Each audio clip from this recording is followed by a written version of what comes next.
इस वक्त की बड़ी खबर की दिल्ली के 650 करोड़ के दवा घोटाले में हुआ है बड़ा खुलासा। डॉक्टर का घरेलू नौकर ही निकला कंपनी का डायरेक्टर। जी हां, जो डॉक्टर का घरेलू नौकर था वही कंपनी का डायरेक्टर बनाया हुआ था। जिस कंपनी का डायरेक्टर नौकर, उस कंपनी को करोड़ों के ठेके मिले। एसीबी ने अदालत में खुद इस बारे में जानकारी दी। तमाम तथ्य उनकी तरफ से पेश किए गए कि सिर्फ 20 वर्ग मीटर में ही चल रहा था दूसरी कंपनी का रजिस्टर्ड ऑफिस।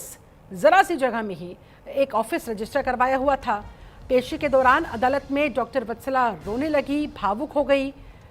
फिलहाल न्यायिक हिरासत में डॉक्टर वत्सला हैं और लगातार इस मामले में पूछताछ की जा रही है। 650 करोड़ के दवा घोटाले का ये मामला, जिसमें ये बड़ा खुलासा हुआ है कि किस तरह से गड़बड़ झाला चल रहा था। जो डॉक्टर का घरेलू नौकर था उसे ही कागजों में कंपनी का डायरेक्टर शो करके रखा था, कंपनी का डायरेक्टर बना के रखा था। और जिस कंपनी का डायरेक्टर नौकर था उसी कंपनी को करोड़ों के ठेके मिले हुए थे। पंकज वानखेड़े हमारे साथ न्यूज रूम से ज्यादा जानकारी के साथ लाइव जुड़ चुके हैं। पंकज, क्या है पूरा मामला और जांच में कौन कौन से चौंका देने वाले खुलासे हुए हैं अभी? देखिए, इसमें दो महत्वपूर्ण बातें निकल कर आई हैं। एसीबी ने आज कोर्ट में बताया है, जो सबसे महत्वपूर्ण है कि जो 650 करोड़ के दवाओं का घोटाला हुआ, उसमें सबसे पहली महत्वपूर्ण जो डॉक्टर था, जो निदेशक था, उसी के काम करने वाला स्टाफ जो है वो कंपनी का डायरेक्टर था। उसको लेकर जानकारी जो है वो एसीबी को दी गई है। एसीबी ने आज कोर्ट में जानकारी दी। उसके अलावा दूसरा सबसे महत्वपूर्ण जानकारी है कि जो दूसरी कंपनी थी, महज करीबन 20 वर्ग मीटर पे छोटे से एरिया में एक कंपनी बनी हुई थी, उस पर ये पूरी कंपनी चलती थी। उसको लेकर भी एसीबी ने जानकारी दी। तो दो प्रमुख जानकारी जो है आज एसीबी ने कोर्ट के सामने दी है और इससे साफ नजर आता है कि ये घोटाला कितना बड़ा है और कितनी संलिप्तता है, क्योंकि लगातार जो निदेशक है उसके ही जानने वाले तमाम लोग निकलकर इस घोटाले पर निकलते बाहर नजर आ रहे हैं। तो ऐसे में साफ नजर आ रहा है कि सरकार ने बहुत देरी कर दी इस मामले को लेकर, क्योंकि लगातार जो गड़बड़ियां थी, इंटरनली गड़बड़ियां थी, जिसको सरकार ने भाप नहीं पाई। और उसके बाद जब एसीबी ने जांच की तो एसीबी के जांच में तमाम चीजें निकल कर आ रही हैं। कितने सालों से गड़बड़ झाला चल रहा था वहां पर और अब जाकर कैसे पता लगा?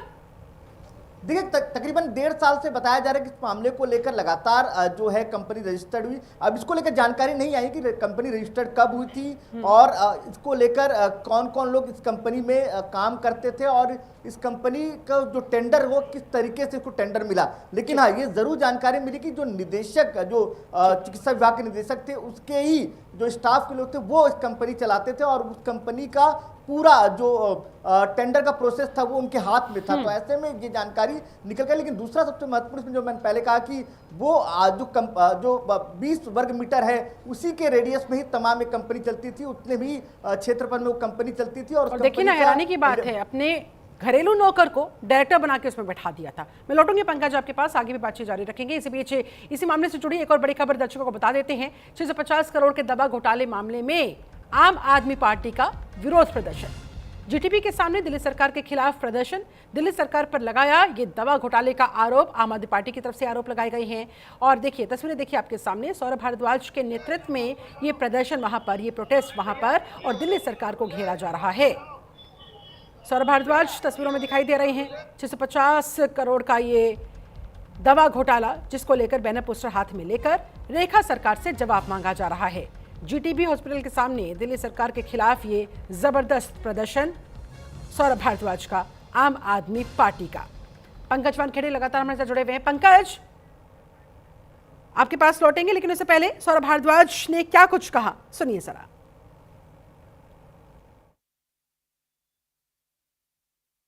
हम दिल्ली के अलग अलग अस्पतालों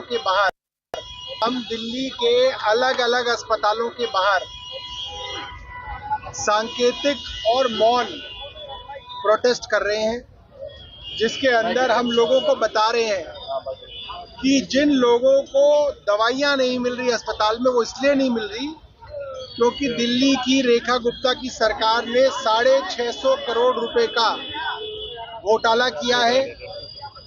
100 करोड़ रुपए की दवाई खरीदी और उसके लिए 400 करोड़ रुपए पैसे दिए, यानी कि 100 करोड़ की दवाई में 300 करोड़ का कमीशन खाया सरकार ने। 10 लाख की एक्सरे मशीन 33 लाख रुपए में खरीदी गई। 103 करोड़ रुपए का कमीशन खाया एक्सरे मशीन के अंदर। 150 रुपए की चादर 450 रुपए में खरीदी गई। 50 करोड़ का कमीशन खाया सरकार ने चादरों के अंदर। ऐसे करके इस सरकार ने 650 करोड़ का घोटाला किया है। और जो घोटाले का मास्टरमाइंड है उसको सरकार ने देश से भगा दिया जर्मनी में।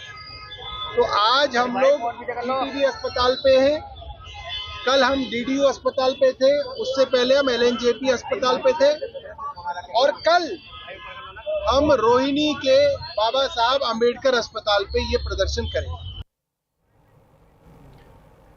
और इसी बीच बात करेंगे बड़ी खबर की, दिल्ली के रोहिणी में हुआ है